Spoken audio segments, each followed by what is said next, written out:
आप सभी को नवल किशोर की ओर से नमस्कार।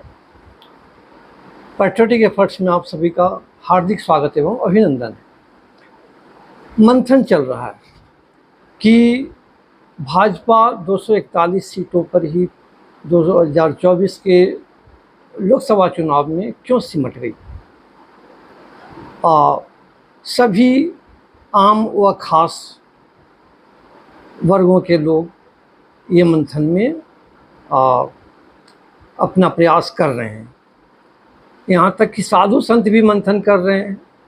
जो राजनीति से जुड़े हैं वो तो मंथन कर ही रहे हैं, जो राजनीति से बाहर के लोग हैं वे लोग भी मंथन कर रहे हैं कि मोदी जी के इतने सारे राष्ट्रवादी कार्यों, देश हित में कार्यों के बावजूद इतनी कम सीटें क्यों आई, जबकि सीटों में बढ़ोतरी होनी चाहिए थी।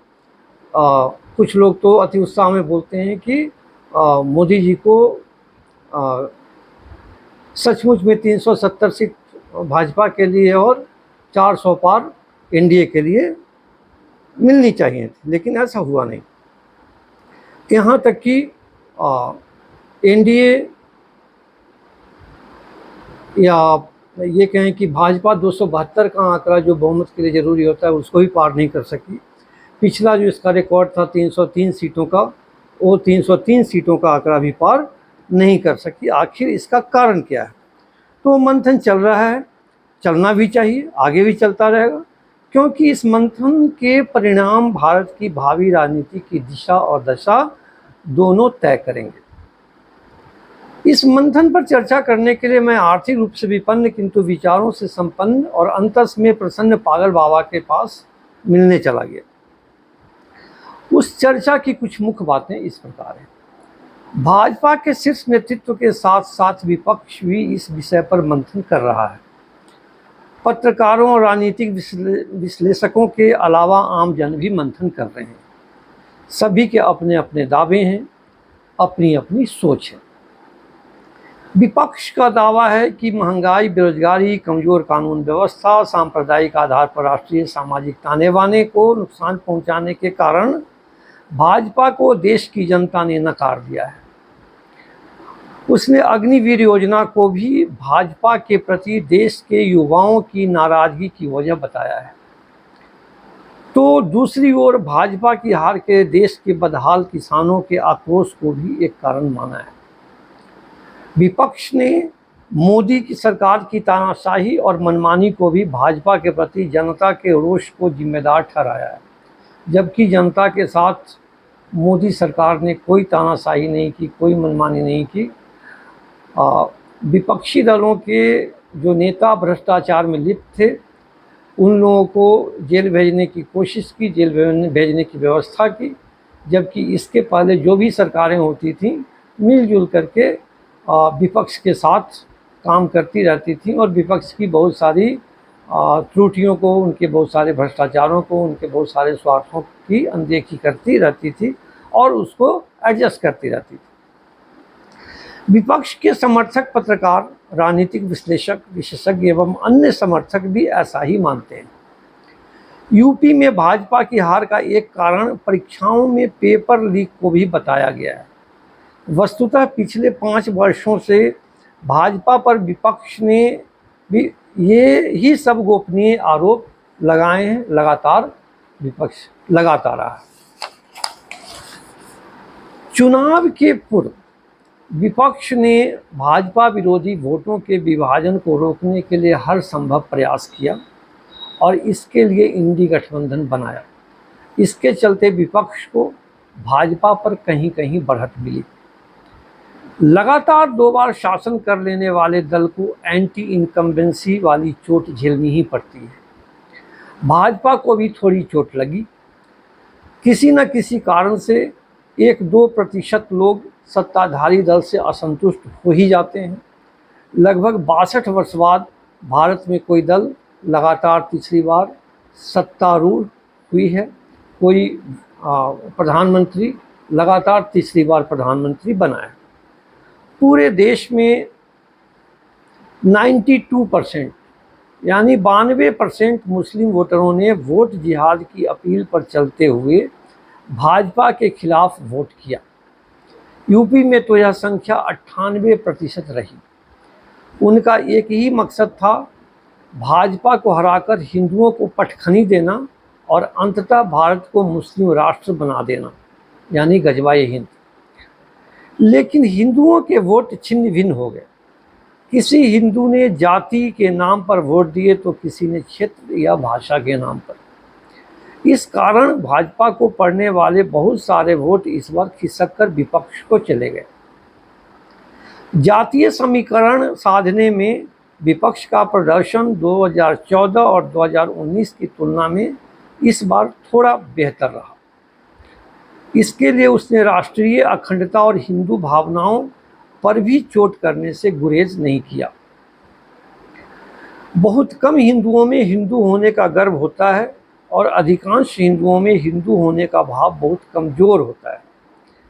इसलिए हिंदू वोटर इधर उधर होते रहते हैं और भाजपा को झटका देते रहते हैं। इस बार के झटके ने लोकसभा में भाजपा को 241 पर समेट दिया। भाजपा या कोई अन्य संगठन हिंदुओं को एकजुट करने का स्थायी और नियमित तंत्र विकसित करने में अभी तक विफल रहा है। मोदी जी हिंदू छवि के साथ सेक्युलर नेता बनने की कोशिश करते रहे। इस वजह से कुछ हिंदुत्ववादी उनसे छिटक गए और हिंदू समुदाय के ऐसे लोग जो हिंदुत्व के विरोधी हैं, नाराज हो गए। कई भाजपा प्रत्याशियों की शिकायत है कि उनके साथ भीतरघात हुआ है। कहीं कार्यकर्ताओं ने अपने प्रत्याशियों के खिलाफ काम किया, कहीं स्थानीय भाजपा नेताओं ने अपनी पार्टी के प्रत्याशी के खिलाफ काम किया, तो कहीं राज्य स्तरीय नेताओं ने भाजपा प्रत्याशियों को हराने का काम किया। कारण जो भी हो, प्रत्याशियों की शिकायतें कुछ न कुछ तथ्यपरक तो हैं ही। संघ प्रमुख मोहन भागवत जी ने भाजपा नेताओं के अहंकार की ओर हाल ही में इशारा किया। उसके अगले ही दिन वरिष्ठ संघ अधिकारी इंद्रेश कुमार जी ने थोड़ी स्पष्टता से कह दिया कि भाजपा नेताओं के अहंकार ने भाजपा को 241 सीटों पर ही रोक दिया। कुछ हद तक यह बात भी सही लगती है। भाजपा के शीर्ष नेतृत्व से अधिक अहंकारी राज्य स्तर का नेतृत्व दिखता है। राज्य स्तर के नेतृत्व से अधिक अहंकारी जिला स्तर का नेतृत्व मालूम पड़ता है। जिला स्तर के नेतृत्व से अधिक अहंकारी स्थानीय स्तर का नेतृत्व होता है और सबसे अधिक अहंकारी जमीनी कार्यकर्ता होते हैं, जिनसे आम लोगों का वास्ता पड़ता है। लगातार 2 बार सत्तारूढ़ रहने, अनेक उपलब्धियां हासिल करने और मोदी जी के निरंतर बढ़ते विराट आभा मंडल के कारण भाजपा में ऊपर से नीचे तक अहंकार हिलोने मारने लगा। अहंकार बहुत बढ़ गया, जिससे कुछ हिंदू वोटरों को खिन्नता हुई होगी। वैसे अहंकार विहीन है कौन? संघ और भाजपा दोनों के अपने अपने ईगो हैं। कुछ समय से दोनों के ईगो टकराने लगे थे। इस टकराव के कारण, इस खींचतान के कारण भी सीटें कम हुई। साथ ही भारत और हिंदू समाज को क्षति पहुंची। भाजपा के स्थानीय नेता और कार्यकर्ताओं की नाराजगी, सुस्ती, आलस्य और लापरवाही के कारण भी कहीं कहीं भाजपा प्रत्याशियों को कम वोट मिले। जनता के बीच मोदी जी के क्रेज और अपील को देखते हुए भाजपा कार्यकर्ता आश्वस्त हो गए कि जीत तो भाजपा की ही होनी है, इसलिए क्यों ज़्यादा मेहनत करनी। इसलिए वे उतना सक्रिय नहीं रहे और भाजपा के वोटरों को बूथ तक नहीं भेज पाए। भाजपा कार्यकर्ताओं के समीचीन प्रशिक्षण की व्यवस्था भी पार्टी में नहीं है। भाजपा के कुछ वोटर भाजपा की जीत को लेकर इतना अधिक निश्चिंत हो गए थे कि वे वोट डालने ही नहीं गए, कि कोई बात नहीं, मैं एक वोट नहीं डालने जाऊंगा तो क्या फर्क पड़ जाएगा। कुछ भाजपा वोटर खुद को इतना अधिक श्रेष्ठ समझते हैं कि वोट डालने जाना और लाइन में खड़े होना उन्हें अपमानजनक लगता है, अपनी तौहीन लगती है, और इसलिए वे वोट ही नहीं करते हैं। समर्थन में तो बहुत चिल्ला लेते हैं, यूट्यूब पर भी बहुत कुछ बोल देते हैं, फेसबुक पर बहुत कुछ बोल देते हैं, इंस्टाग्राम पर भी बहुत कुछ बोल देते हैं, लेकिन अपनी उच्च हैसियत के कारण वोट डालने नहीं जाते हैं। और इसका जो खामियाजा है वो पार्टी के साथ साथ भारतीय राष्ट्र को और भारतीय जनता को, हिंदू जनता को भुगतना पड़ता है, हिंदुत्व को भुगतना पड़ता है। हिंदू वोटरों को पता ही नहीं होता है कि उनके वोट का प्रथम, द्वितीय और तृतीय लक्ष्य क्या होने चाहिए। वे राजनीतिक रूप से अनपढ़ और अपरिपक्व होते हैं, इसलिए उनके वोट प्रायः बहक जाते हैं। कहीं कहीं कुछ सजग हिंदू वोटरों ने ये कहा कि मैं तो अपने और अपने परिवार के प्राण बचाने के लिए भाजपा को वोट दूंगा। ये होता है एक स्पष्ट लक्ष्य। पार्टी के अंदर अमित शाह और जेपी नड्डा की तानाशाही या मनमानी ने भी इस बार के चुनावों में भाजपा को नुकसान पहुंचाया है, कुछ लोग ऐसा मानते हैं।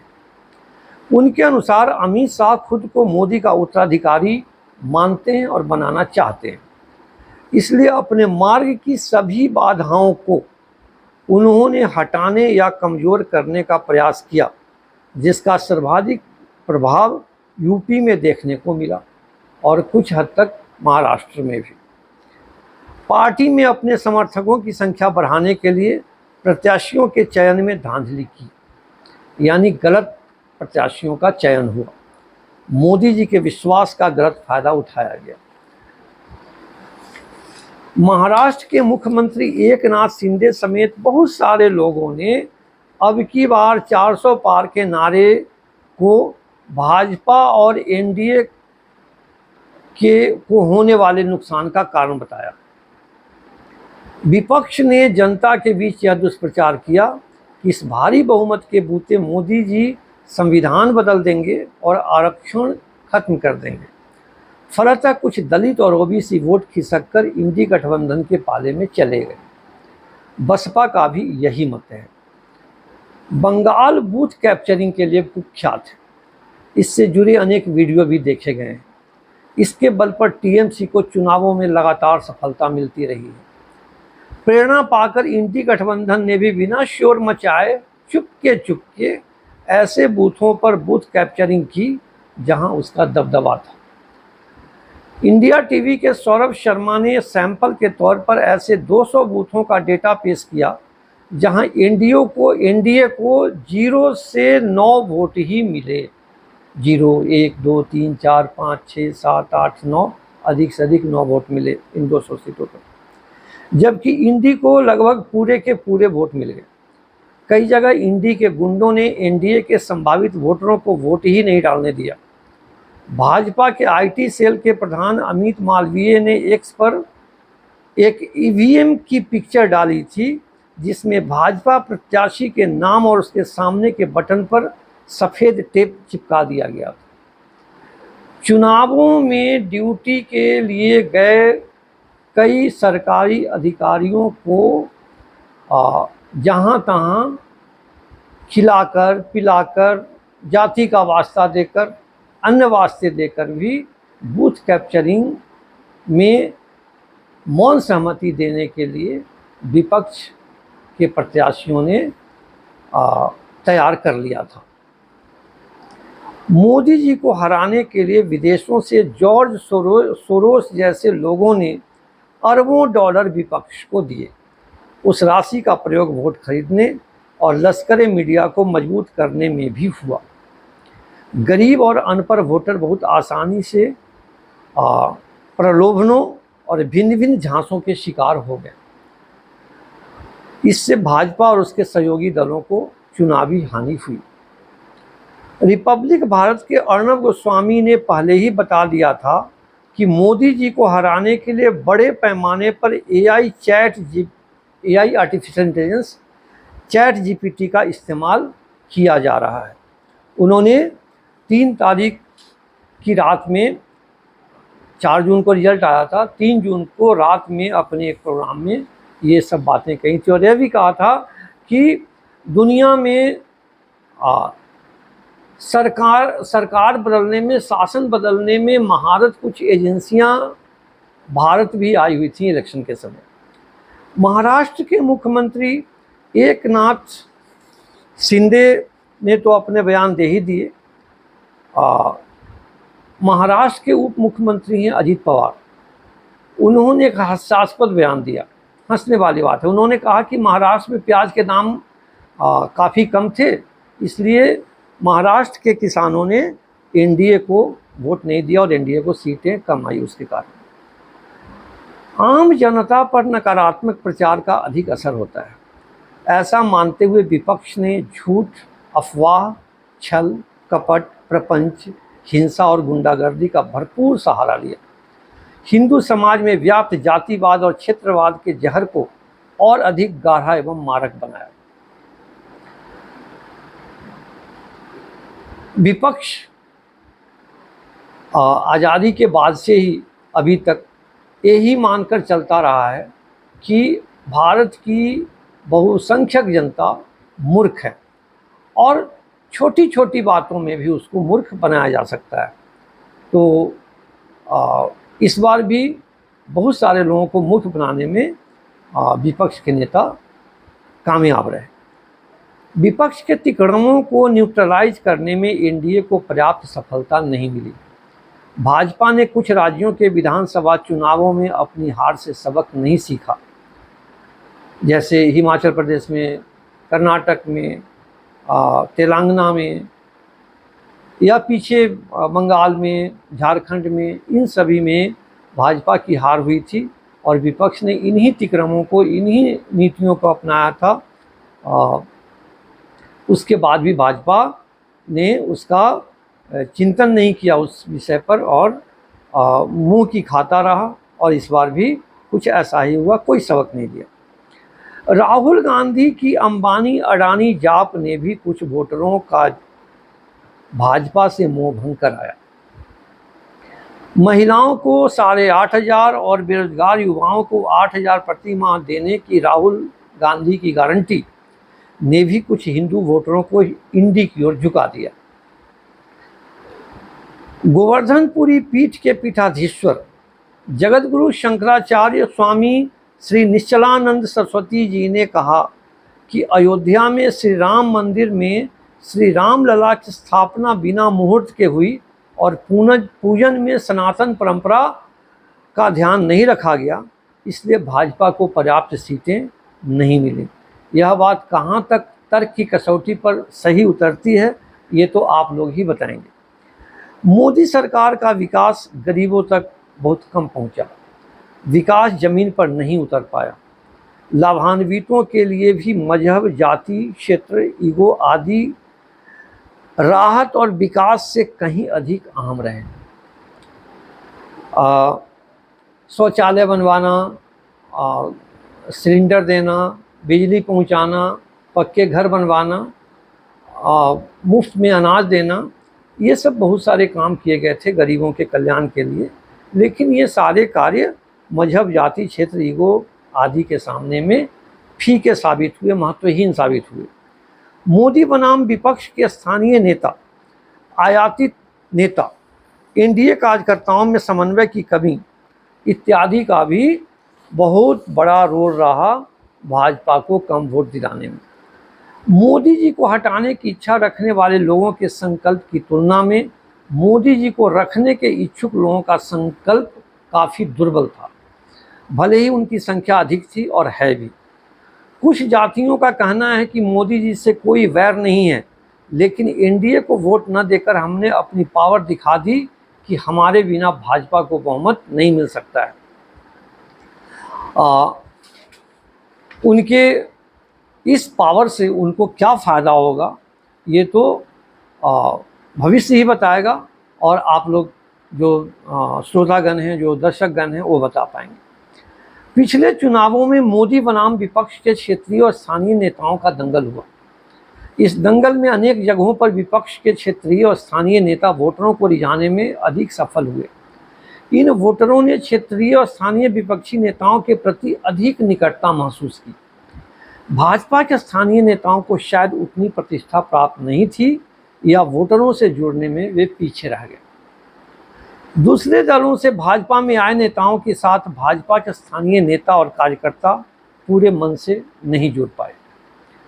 एनडीए के विभिन्न दलों के कार्यकर्ताओं के बीच उचित समन्वय का हर जगह अभाव दिखा। कुछ वोटर अभी भी राजतांत्रिक और सामंतवादी व्यवस्था वाली गुलाम मानसिकता में जीते हैं। ऐसे वोटर किसी परिवार विशेष या व्यक्ति विशेष के प्रति मोहित होकर वोट डालते हैं, भले ही वही परिवार या व्यक्ति उन्हें तंगहाल या परेशान रखता हो। चुनाव ड्यूटी में लगे कुछ अधिकारियों ने भी निष्पक्षता और कर्तव्य परायणता का त्याग कर विपक्ष की चुनावी धांधली में मदद की। एक मत यह भी है कि भाजपा के कुछ वरिष्ठ नेताओं ने पार्टी में अमित शाह की स्थिति कमजोर करने के लिए अमित शाह के पसंदीदा उम्मीदवारों के खिलाफ काम किया।